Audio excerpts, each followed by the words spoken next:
cả những nhân viên quận hạt đã làm việc cho dự án xin đứng lên. And the reason I want them to stand is that I want to start with what Dave, two things that Dave said. One is you have been promised much, and it's our turn to deliver. And this is your team. This is your team. And I can see my staff and Dave's staff. So we're your team. So you can relax, but I want you to remember them too. So when you come to yell at me about something, go to them. No, I'm kidding. I'm kidding. So thank you for being here, Gina. Thank you all. The second thing I wanted to acknowledge is that part of the reason we need to move fast is because so many of our seniors in our community have really, and I think this is right, we are the way we express honor to you is to deliver this project, right? Có hai điều bà muốn nhắc. Trước nhất là cảm ơn và nhận diện những quý vị nhân viên của county quận hạt đã làm trong trong dự án này. Thứ hai là bà ấy muốn chúng ta tiến hành mau lẹ cái dự án này để một cách nào đó bày tỏ sự cảm ơn đến các vị ân nhân, các vị trưởng lão trong cộng đồng chúng ta. The thing I wanted to acknowledge is that because the Vietnamese community, the Latino community, the Italian American community, so many of our cultures believe in family. This is also an expression of our commitment to strong families. Cộng đồng Việt Nam chúng ta cũng như là cộng đồng người Mễ và các cộng đồng bạn khác nhấn mạnh có giá trị của gia đình. Thành ra cái việc thành lập cái trung tâm này cũng là một cái việc đánh dấu và nhận ra những cái giá trị văn hóa về gia đình đó. And so today we have, I think, Admiral Chun is 98. So he's I think he's our oldest, right? Our senior here. And our youngest attendee is Harper, who's maybe 90 days. Maybe 98 days, 98 years. Hiện diện hôm nay chúng ta có đề đốc Trần Văn Trơn là có lẽ là vị lớn tuổi nhất, 98 tuổi, và cháu bé nhất của cô Betty là cháu Harper mấy chục ngày, 98 ngày. And so today is really an opportunity for us to honor communities. And so I am really thrilled that each and every one of you are here today, and I can hardly wait to take a sledgehammer to this building. Thành ra hôm nay cũng là một cái cơ hội để chúng ta bày tỏ những cái giá trị đặc biệt đối với gia đình, và hy vọng và mọi người chúng ta sẽ có cái cơ hội để dùng búa để đập phá cái tòa nhà cũ để xây dựng trung tâm mới. So thank you for letting Dave and I be public servants for you. Xin thành thật cảm ơn và cảm ơn quý vị đã cho phép tôi và ông Dave có cơ hội để phục vụ cộng đồng quý vị.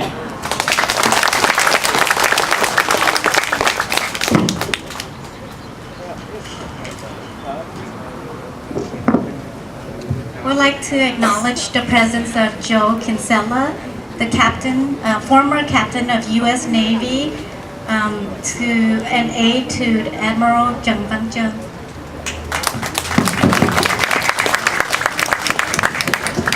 Xin nhận diện và chúc mừng sự hiện diện của ông Joe Kinsella là đại tá của Hải quân đã về hưu, và của đề đốc tư lệnh Trần Văn Trơn.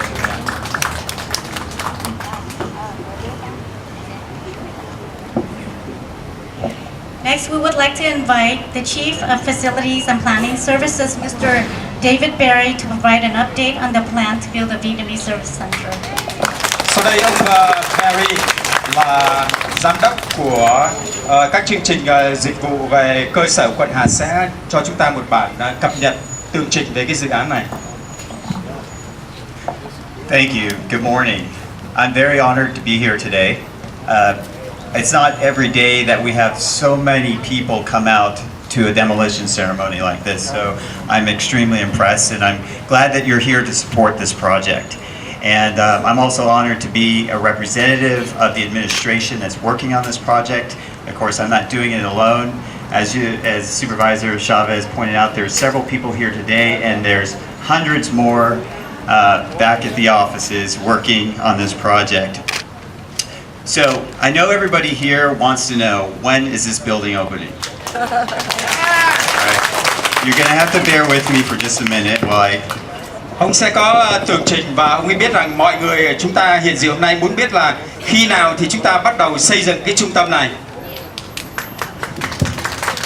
Great. So you're gonna have to bear with me for just a minute while I tell you about the process that we're going through for this building, and then I'll get to the part that you're all here for. So behind me here is the site of the future Vietnamese American Service Center, which is an exciting opportunity to create a 35,000 to 50,000 square foot hub in Santa Clara County that expands and improves services to the community, to the Vietnamese American community. Although we've got some specific goals that have been created for the new center, this is a tremendous opportunity to work collaboratively with the community and our key service agencies to define an innovative, effective, and efficient new service delivery model. So quý vị thấy là cái khu vực đằng sau của ông ấy sẽ là một cái địa điểm xây dựng cái trung tâm phục vụ người Mỹ gốc Việt của chúng ta hôm nay. Mặc dù chúng ta biết rằng sẽ có nhiều những cái tiến trình, nhưng mà cái vấn đề quan trọng là cái trung tâm phục vụ này sẽ bao gồm tất cả những cái dịch vụ mà quận hạt của chúng ta sẽ cung cấp. So the focus of this project will be on the needs of the Vietnamese American population as well as the population at large, with regards to use of services provided by the County of Santa Clara's Social Services Agency, our behavioral health services, public health, and ambulatory care.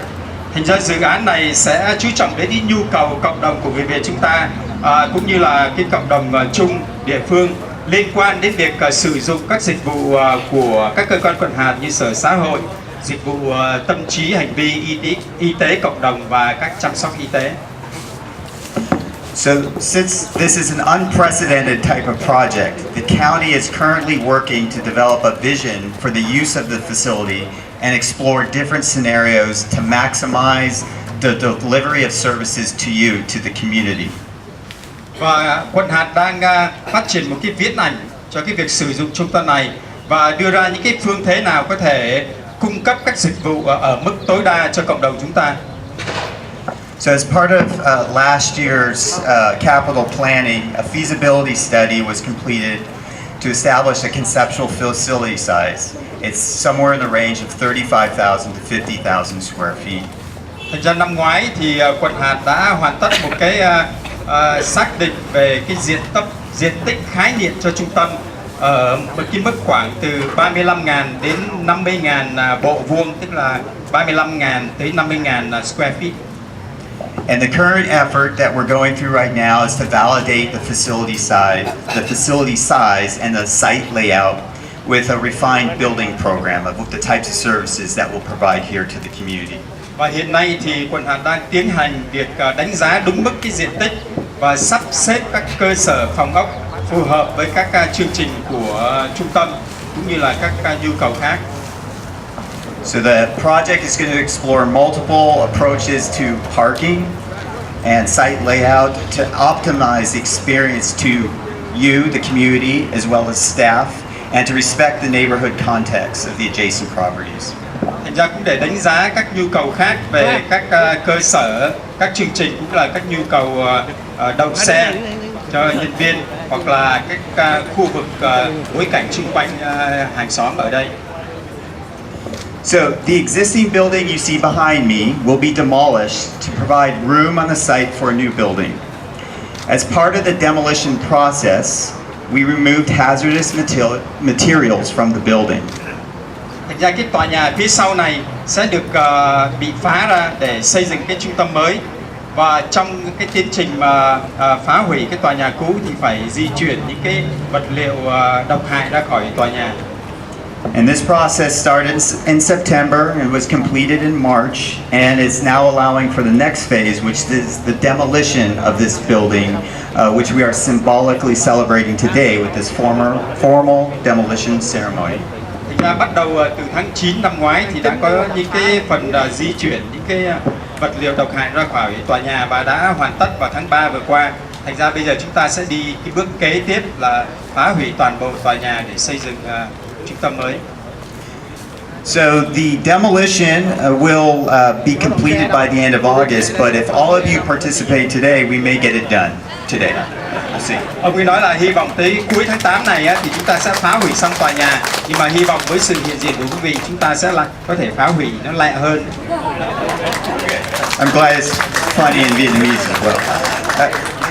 So an architecture firm was awarded a contract in December of last year to assist the county with defining the project and completing the planning process. So far, we've had several meetings to define the services that will be provided at the center. As part of their task, the architects will develop site options for the board's review and consideration. And community outreach to all of you, which began earlier this year, will also provide input for the board's decision-making process. Vào tháng 12 năm ngoái thì đã có một cuộc cơ quan kiến trúc trúng thầu và đã giúp cho quận Hạt xác định cái dự án và hoàn tất cái tiến trình kế hoạch. Thì cho đến nay đã có những cái buổi họp để xác định các dịch vụ sẽ được cung cấp tại trung tâm là như thế nào. Và các kiến trúc sư sẽ trình bày cho hội đồng giám sát các mô hình cơ sở để chọn lựa, và cộng đồng chúng ta cũng có cơ hội để đóng góp ý kiến trong cái tiến trình của hội đồng giám sát. When the service model is finished in December this year, the design of the new facility will be expected to be finished in February of 2019. Ideally, a service model would be in place already to guide the planning and program needs of the building, but because of the desire to proceed with the project as fast as possible, the service model and the planning are occurring simultaneously so that the completion of the service model is done in time to validate the planning process. Thì cái mô hình dịch vụ dự tính sẽ được hoàn tất vào tháng 12 năm nay, và cái kiểu mẫu cho cái trung tâm này dữ liệu sẽ được hoàn tất vào tháng 2 năm 2019. Thông thường thì cái mô hình dịch vụ phải được hoàn tất để hướng dẫn kế hoạch và các nhu cầu chương trình của tòa nhà trung tâm. Tuy nhiên, với sự cái ước mong tiến hành dự án càng sớm càng tốt, việc thực hiện mô hình dịch vụ và hoạch định sẽ được tiến hành song song, để qua đó việc hoàn tất cái mô hình dịch vụ sẽ vào đúng cái thời điểm để xác định cái tiến trình kế hoạch. So, actual construction, we're anticipating that it will start in June of 2019. So we'll have you all back here for ceremonial groundbreaking. And the construction should be completed at the January, the start of 2021. And then it takes us a few months to move into the building and get it up and running. And so we are anticipating the doors will open in April of 2021. Đây là cái tin quan trọng. Thì cái công cuộc xây cất thực sự đó, thì sẽ được bắt đầu vào tháng 6 năm 2019 và hoàn tất và được sử dụng để chúng ta có thể khánh thành cái trung tâm đó vào tháng 4 năm 2021. Okay. So behind this building is another site that's owned by the County of Santa Clara, and it's part of a project by the county's Office of Supportive Housing. It's working on an affordable housing project.